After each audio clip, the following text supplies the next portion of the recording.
Welcome to the Heal, Thrive, Dream podcast, where trauma survivors become healthy thrivers. Each month, we'll feature a theme in the trauma recovery and empowerment field. To promote your recovery, healing, and learning how to build dreams, here's your host, Karen Robinson, transformational coach and therapist. Welcome to the Heal, Thrive, Dream podcast. Today, my guest is one of my friends. Her name is Pam Hamilton.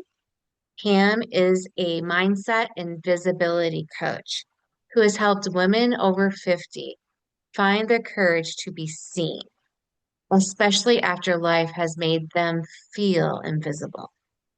With deep compassion and gentle wisdom, she supports women in rebuilding their confidence, reclaiming their voice, and stepping into lives filled with purpose, presence, and possibility. Welcome to my show, Pam. Thank you so much for having me, Karen. I'm excited to be here. So we have known each other for a minute. We've been in some coaching programs together, and I can easily attest for the audience that you are beautiful to work with, that you have a gentle presence, and that you have done a lot for women to feel more visible. I can think of one of your clients now, is someone that I also know. I'm not going to mention her name just for privacy, but just seeing how she has blossomed has been super wonderful to see. Thank you. Yeah. And so one of the reasons that we are talking today, well, there's two big reasons. Well, actually, there's more than two reasons. Two of our goals for the podcast is one is to talk about a recent summit that you were a phenomenal speaker at called Finding Revitalization After the Physical Effects of Trauma. So we want to talk about that. We also want to talk about what you're currently offering women. But I think the third thing would be, why is the work you're doing so incredibly helpful and important for trauma survivors? Because I think we can easily say everything that I said in your bio, we need if we've been through some crap, right? Okay, so Absolutely. is it okay to start with the summit, or do you prefer to start with Yeah, what let's you're start doing? with the summit because I really had a ball doing that, and I enjoyed being able to talk with people about that. So yeah, let's start there. Okay. Well, maybe start with, I don't know how many sessions you got to watch, so you can talk about just your session or if you got to witness some others. Did you have any takeaways or any important moments for you from that summit? Yes. So I watched a few of the different speaker sessions. And so I noticed how each person's story was different and how each person's story actually affected their lives, which and led to the truth of their message, right? And that's what's so key.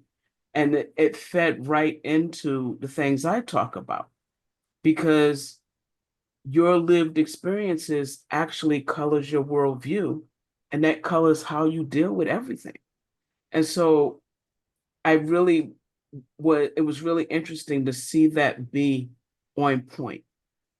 And especially with the people that were able to not only they share their story of what happened to them, but also why it mattered and what they learned from it, right? Because we all have our traumas that we've gone through, but being able to get those lessons from it and share those lessons with other people in a way that impacts them makes a huge difference.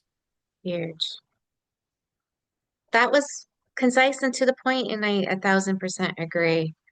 And the reason why Pam and I are sharing this with you all now is even though the summit is over, we do have the replay package available very affordably at 27. I'm going to say the next summit, the price is going up considerably. I gotten some coaching and the coach was like, "What? $27 for all that value? Or if you lost your mind?" So it's going to go up, but I want to honor the pricing I have now, so it's $27. There are some VIP bonuses that are still available with that package if you're interested. But also, the summit was so powerful for me as the host I decided to do a whole summer series on the body's impact from trauma, and I came up with 11 classes to offer because of the significance of it. So if you're listening to this and it's a few weeks after the class starts, you're still welcome to attend. There will be replays. It's a powerful series of classes. Yeah. Any other takeaways or anything else that you want to say about the summit, Pam? I think the summit was really good. And as you said, really powerful. And I think so many times we don't think about the physical effects that trauma causes, even when the trauma wasn't physical. So sometimes if we know we're getting beat up and abused and all of that, we know it's physical. We know there's physical stuff that No, it's happens with it, ouch. right? Yeah. We know there's mental stuff that happens with it because things happen to us. But some forms of abuse and some forms of trauma are not physical, but how it impacts our bodies still causes physical reactions and physical effects. And I think so many people don't understand that, and they are going through things in their bodies that they really don't have a way to explain or a name to put on it. And I think the summit really highlighted that for people. And I think that was really, really important and really powerful. And I think people that have experienced trauma or don't know they've experienced trauma because it's not how the world tends to define trauma, but know that they're having this thing in their body will get a lot out of it. So yeah, you can't beat the price for getting those replays and just hearing it and talking about it. Yeah. I really appreciate you saying that because even as a therapist, it took me a few years and sessions. I'm like, wait a minute, like why are all my trauma survivors having migraines? And when that wasn't physical trauma, or why are so many people being diagnosed with fibromyalgia that I work with and IBS, and the list went on and on and on. And then I started researching and studying, and I'm like, ah. And even just recently, after one of my survivors had a blood clot disorder, and I knew my mom and grandma had blood clot disorders, I decided to research the link between that and trauma. I was blown away. It's over 60% of Mhm. survivors of post-traumatic stress disorder can have blood clot disorders. Like, Yeah, that was I read that wild. post and I was like, wow, that's so mind blowing to even know that. Yeah, yeah. So thank you. And I want to shift now to the work that you do. Actually, before we shift to the work that you do, is there a personal story? Because that really helps connect the audience. Is there a personal story of something, a trial, tribulation, a trauma that you've went through that you're comfortable with sharing today? In a nutshell. Yeah, I would say I grew up in trauma, to be honest, because I realized very early on in my life that I really liked girls. And Mhm. I didn't even have a name for that at the time. And it finally sunk in how deep that was at about the age of 9. And realizing I'm 65 years old. So that was before Stonewall. It was before things were happening. And not that any of that would have been on TV, but But the knowing that, dinosaurs were no longer walking the earth. We can say that. huh? The dinosaurs were no longer walking the earth. Yeah, exactly. But so it was a back in the daytime and that just wasn't even talked about. So I literally thought I was the only one when it came to women. I didn't know there were other women that felt that way. But I also Right. knew that my pastor said that was an abomination when he was talking about men, that being gay was an abomination. And so I felt really ugly and really unworthy and really, I didn't know how to exist in that space. And so I hid all of who I was to try to stay safe. And I was going so, to say safety came to my head. Yeah. yeah, so I, I, from 9, I was invisible and I got very good at being invisible. And so there were lots of things that went on in my life, but I think that was the beginning of the root, because whatever then happened to me, I didn't feel like I had a right to complain, because I didn't even deserve to be alive. I was an abomination to God. And that's a really hard place to be in. And so I had to get to a place where I finally understood that God still loved me. God had always loved me, and that I was worthy to be alive and to take up space and to be in the world.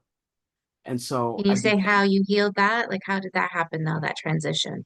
so it happened slowly over time, but the big turning point for me was a dream that I got as an adult.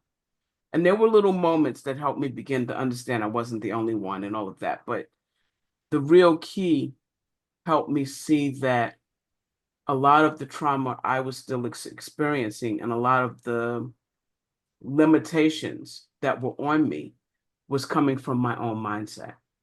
I had this crazy dream that I was being stoned to death, basically, for having been gay. And it was really, really, really vivid. But in the dream, I chose to stand up for myself. And I stepped out the door to fight and say I didn't deserve this, that I was worthy, that I was a good person, all of this stuff. And what I saw was that everybody that was throwing the stones, that was guarding the stones, that was gathering the stones, that was cheering on the stone throwers, were me. Every single one of them had my face. And So crazy powerful. I looked at that and I realized, okay, you know what? I'm the jail keeper, and I'm holding all the keys, and I'm locking all the doors. And if that's the truth, then I'm the only one that can change it. And it has to start with me learning to love me. And so that's where it began. And so I wrote this book, The 10 Principles of Visibility. And it's so different from what people think about as visibility. But principle number one, learn to love yourself, because everything starts from there, right? Because Everything. how in the world do you share yourself with the world when you don't even like who you see? Yeah. Thank you for sharing that. And I love that you shared one principle, not 10, because why buy the book if you're going to share everything? Ah, Okay. So tell me about your current, what you do in your, I really appreciate your vulnerability and sharing because I think that's how people connect with you. Tell me how that's influenced the coaching offers you have and share a little bit about those. yeah, absolutely. So what came up for me as I came out of this and started to live my life is that I saw that other women were also being invisible based on their own mindset limitations. Not necessarily because they were gay or any of that, but specifically for women over 50, we grew up in a certain way and we were told certain things. And so we have all of these messages and stories ingrained in our heads that keep us stuck and playing small. And I saw them and I began to talk with women about them, and it led me into coaching. And what I coached them through is how to increase their visibility, get clear on their message, increase their visibility, get paid without having to be someone they're not. They don't have to be flashy. They don't have to do anything. They can be themselves and elevate their impact, which is the name of my group coaching program, Elevate Your Impact. And we just work on going through the steps of getting clear on who you are, canceling the noise so that your message can come through clearly. And then who's that message for, and how are you delivering that message, and who are you, and how do you feel comfortable delivering that message? And so that we can help you find a clear pathway and blueprint that feels authentic, and easy for you, right? To clearly get your message across so that you can get clear, get seen, and get paid without having to be somebody you're not. Right. And is this coaching program one-to-one? Is it group? Is it So both? this is a group coaching program that I take people through. It's small groups, 5 to 7 women in a group. So it's a cohort, it's small groups. And then people can also work with me one-on-one, where we do accelerate your visibility, and we just work together with you one-on-one. But I recommend this group coaching program as a first starting point, because it gives you a group to work with, so that group dynamic is there. You get to feed off the other women that are going through that same thing. You get to test your ability to be visible in a safe space, because we have a private community where we can talk to each other. The other women are going through it, and you're safe in that space, because a lot of visibility is finding that courage to be vulnerable, and because you have to let people see who you are, and that's scary. And so we got to practice it. Well, it's scary if you have this deep down core belief that there's something wrong with you, right? That Yeah. you're defective in some way. Yeah, or even if you don't think something's wrong with you, but you think you can't say things the right way, or nobody wants to hear you, or you don't have the credentials, or whatever it is that makes you feel unsafe, is going to keep you from putting yourself out there. And so we have to have a way for you to be able to build that courage and that confidence, and being able to do it in a safe space makes all the difference. Yeah. Well, I am a huge fan of group work, and I had a discussion with a client today because of a lot of male, I work with a lot of males one-on-one, and I'm not going to say all of them, but most of them refuse group work. I'm like, well, the women are doing it, and the evidence, the research supports it heavily because it's collective wisdom. You know, a Mhm. therapist or coach only is going to know so much, and the other people or participants in the group have a lot to offer too. Yes, They have viewpoints and perspective that you're going to miss out on just exactly, one-to-one work. exactly. And Yeah, you get to see how your particular lived experiences give you insights that other people may not have. Because so often we think whatever we do or know, everybody does and knows. And that is a lot of times not true. And so you get to see other people having aha moments on your insights, and that builds confidence, because confidence never comes in a vacuum. yeah. So I want to ask you a question, and I don't know if you've thought about this or not. And so it's not really meant to put you on the spot, but if it does, I'm sorry. So the last few years, as I have grown as an entrepreneur, I have met more and more visibility coaches. Like, I think I know what makes you unique or different, but what do you think makes you unique or different in this space of visibility coaching? So I think what makes me unique and different is several things.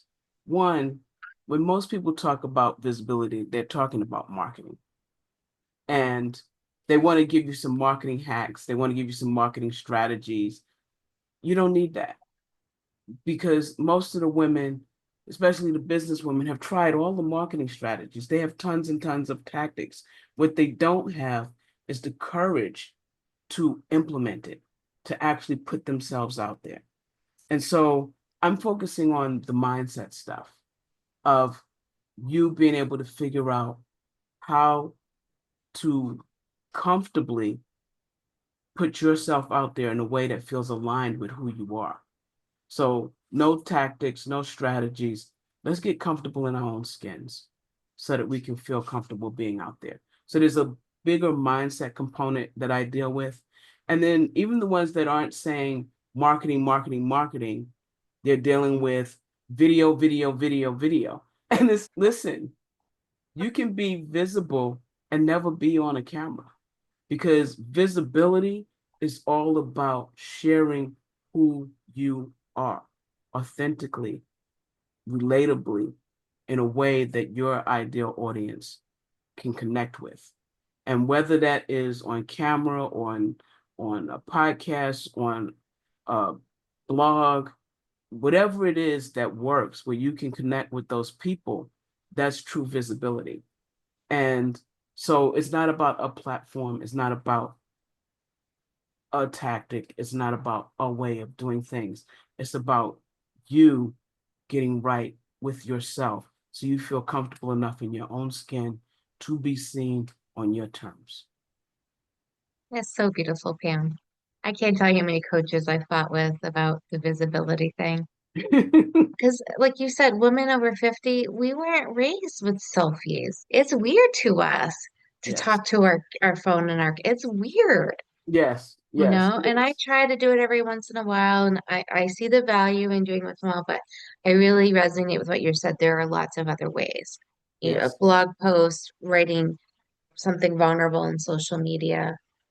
There's Yeah. other I mean, ways. it's really, it's about letting people see you. There's a vulnerability to visibility.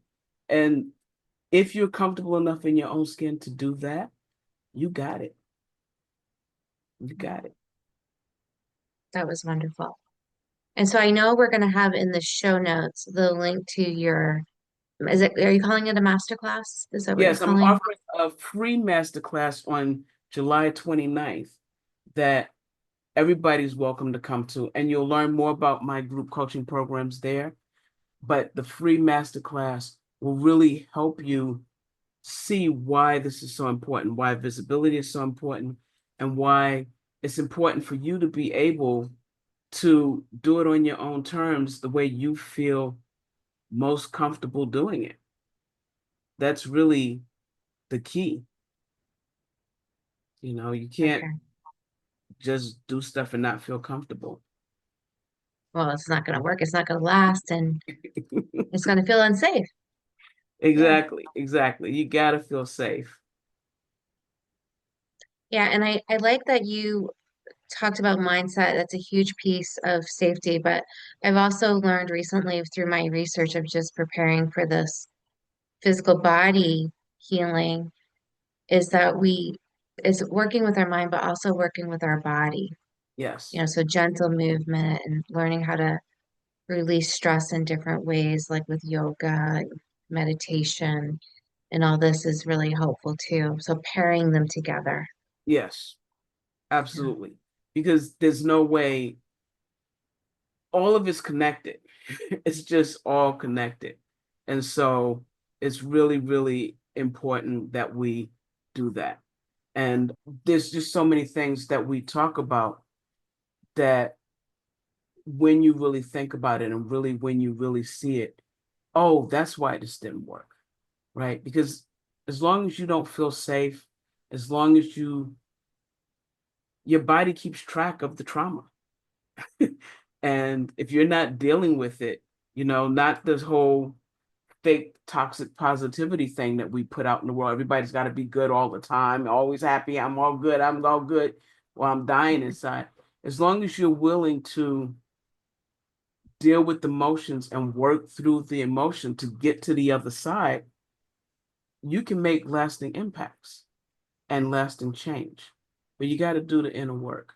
That's just, that's just the truth of things. Beautiful.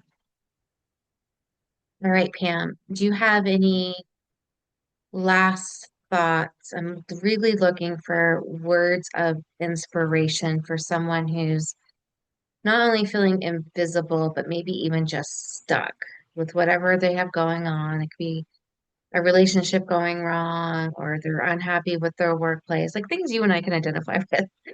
Do you have any words of wisdom for them today? So, I've been talking about this recently because words of wisdom are different from different people depending on where they are and why they're stuck. Yeah, And so often with this fake positivity thing, we want to tell people everything's going to be fine, or we want to I'll tell say them that, suck it up, get stronger, it's going to be over. Everything has its season. and everything happens for a reason. And what I would say is you're worthy and you are loved. And even if you can't see that right now, there is a higher power that loves you, that's holding on to you, even in your weakest, darkest moments. And if you can see, if you can have any insight at all, know that there's someone out there that would be willing to listen to you, to hear you, and to care about you. And that's sometimes all you need from the beginning. Even if you don't want to talk to someone may be willing to just sit with you.